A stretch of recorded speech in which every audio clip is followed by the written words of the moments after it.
Good evening, everyone. My name is Tom Abbott, and I'm going to be your instructor for Sport Economics, SMG 401, for the next 8 weeks.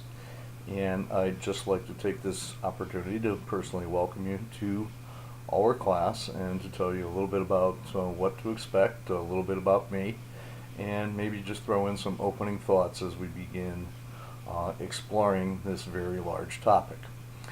Sport economics, as the title implies, combines both worlds, sports and economics. And as I say in the written announcement starting this class, it's not just the business of sports. Economics is larger than that. Economics is the environment in which business is conducted. It's the environment in which decisions are made. It's the environment we all live in every day. And my background in my education is I am one of those strange people that is an economics major. That's what I got my bachelor's degree in. And I think I've had always a very great interest in the subject. And why am I telling you this? Because is what I want us to remember, that this is an economics course within the sport management department. It's really important that we understand the context in which the world that we all love, or we wouldn't be pursuing the sport management aspect of things, is really an economic animal. It's what drives us, what sustains the sports that we all enjoy either participating in or watching. And the effects go way beyond what we see on the screen, on the field, in person, or through various forms of media. And these are many of the things we're going to explore. So I really want to ask people as you go through the class to keep that in mind. And right in line with that, I'm going to start off very early by asking you to try to do something very difficult for all of us. As I said a moment ago, we wouldn't be studying sport management and sport economics if sport wasn't important in our lives. And we've all probably been there as players, as fans, as coaches, any number of roles in the sports world. Well, sometimes it's hard to step out of those roles because those are the exciting and fun things to do.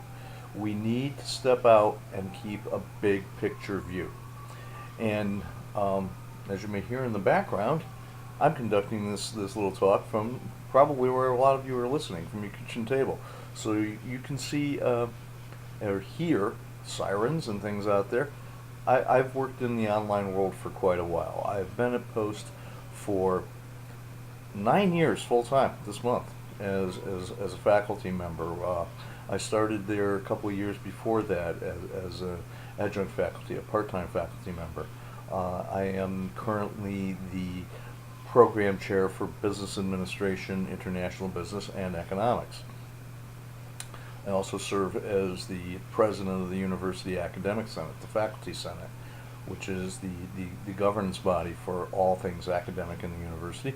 And I also happen to be the assistant coach of the Post men's and women's tennis teams. Two of the winningest teams we've had at the university in a long time. Our men's team went to the NCAA tournament last year and advanced. So one of my interests is college sports, and we'll get to that towards the end of the course. Obviously, professional sports will take up a lot of our time. Issues around professional sport will take up a lot of our time. How decisions are made, how they impact people, how they impact people directly involved, how they impact us as fans. So let me go back to the point before I digressed a bit. I want you to keep that big picture in mind. It's so easy for us all to slip back into being sports fans when we're doing all the work that's required in this course that sometimes we lose perspective. We lose that big picture view. So the way I've explained it when we get down to a couple of the later assignments is remember to keep that perspective of maybe being an owner, a governor of a state, a mayor of a big city, a commissioner of a league, a legislator who's got to enact laws around which sport will behave as its own specialized form of business. These are kind of issues that we're going to talk about and work with. So I really just wanted to get a chance to talk to you all tonight. This is a method of communication I will use frequently. Okay, just about every Sunday night I sit down and record a video telling us where we went the last week, where we're going this week, maybe touching on a hot topic in sports. For instance, for tonight, one of the things that you've got to look at, and unless you've been living under a rock, we all know about the Mayweather-McGregor fight last night. Well, let's talk about that for a minute. From an economic perspective, that was big money. The question all people have been asking, was that really sport? Or was that really a spectacle? Was it entertainment? Is sport in itself entertainment? Where are those values? What does it mean to us? These things impact our decisions for how we package our sports, how we present our sports, how we consume our sports. I mean, we look at things a lot differently. We look at things like a television giant like ESPN suddenly having moved in the cable world, and broadcast over the air sports went away as cable took over, and now they're having to find ways to compete with other methods of sport consumption. Streaming, all these kind of things are out there. We watch as much sport on small screens as we do on big. Sometimes we watch on real big screens. We watch in different places. It's no longer just directed to putting your butt in the seat or somebody right in front of their own television. There are many ways this consumption is done. So these are the issues we're going to be looking at.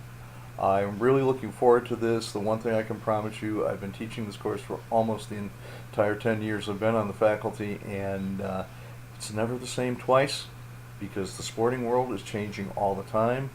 Different issues come up. We are going to look at what's important. We're going to look at what we expect to be important. We're going to look at how we got to where we are and where we think sport's going in the future. So I hope that everybody's prepared for this challenge. It's going to be one where we learn a lot from each other. This means a lot of discussion, a lot of activity, a lot of interaction. Those are things that are very valuable to this course. And I think as long as you keep that in mind, this isn't one where you can sit back, read the book, and take a test and get a great grade. Getting a great grade in this course means being involved in this course and thinking seriously about issues. So keep that big picture in mind. Keep that participation idea in mind. Think hard about what you want to get out of this course. Take a look what's there in Unit 1. A lot of it may seem a little bit dated, but it's there to help us understand where we come from, where our ideas come from, a little bit of a review of economic principles. Some of you may scratch your head at a couple of things that are in Unit 1, and once you're through looking at them and maybe commenting, I'll explain why they're there. All right, but I really need everybody to dive in. I'm looking forward to reading everyone's introductions. I'm looking forward to that brief discussion board that we put in week 1, where I ask everyone to tell me, what do you think are 3 big, really important issues in sport for the coming time that we're going to be together, so that maybe we can make sure that we're topical. And what do you think is important? What do we think is important? And what should we be doing? So it's going to be fun.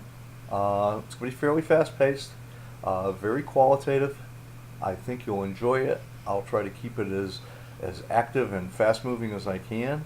And I just ask that you read the announcements, watch the videos, participate in the discussion board, be as active as you can, and I think we'll have a great time together. Okay, so my contact information is all available in Blackboard. Take a look at it. Get to me whenever you need to. I am one of these instructors that probably looks at the course not once every other day or every 2 days. I probably look at it 2 or 3 times a day just to see what's going on. So that's the way we want to work. I'm looking forward to working with you, and I hope we have a great 8 weeks. Thanks very much.